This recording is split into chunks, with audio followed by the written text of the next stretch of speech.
اعوذ باللہ من الشیطان الرجیم بسم اللہ الرحمن الرحیم۔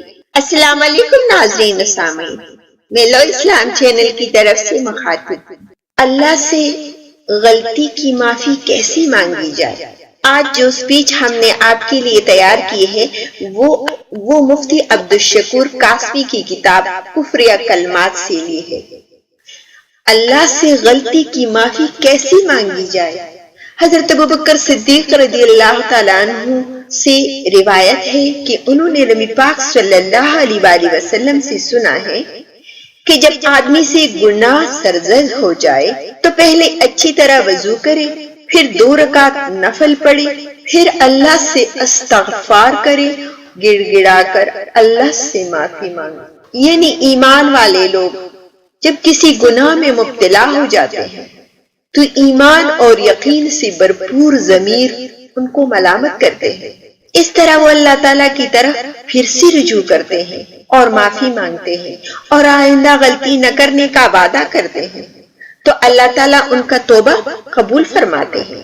قرآن مجید میں حضرت نوح علیہ السلام کی نصیحت کا ذکر ہے، یہ سورہ نوح میں ہے۔ ترجمہ اس کا اس طرح ہے، اور میں نے کہا تم اپنے رب سے اپنے گناہ بخشوا دو، توبہ کرو، تم پر اللہ تعالیٰ بارش برسائے گا، تمہارے مالوں میں اولادوں میں ترقی دے گا اور تمہارے لیے باغات اور نہریں بنا دے گا۔ اس آیات سے واضح طور پر ظاہر ہوا کہ توبہ استغفار مال دولت، باغات، اولاد، بارش، طاقت اور قوت بڑھنے کا بہت بڑا ذریعہ ہے۔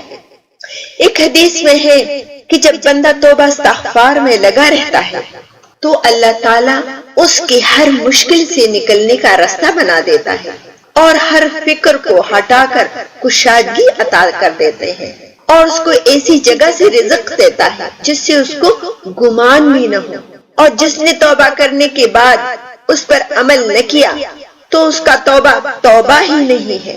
اللہ تعالیٰ تمام مسلمانوں کو مرنے سے پہلے سچا پکا توبہ کرنے کی صلاحیت عطا فرمائے، آمین۔ ناظرین، آپ اپنا بہت سارا خیال رکھیے گا، اپنی دعاؤں میں مجھے بھی یاد رکھیے گا، اور اگر آپ کو ہمارے اسلامی سپیچ اور سٹوریز اچھے لگے ہوں تو چینل کو لائک اور سبسکرائب کرنا نہ بھولیے گا۔ بامان خدا۔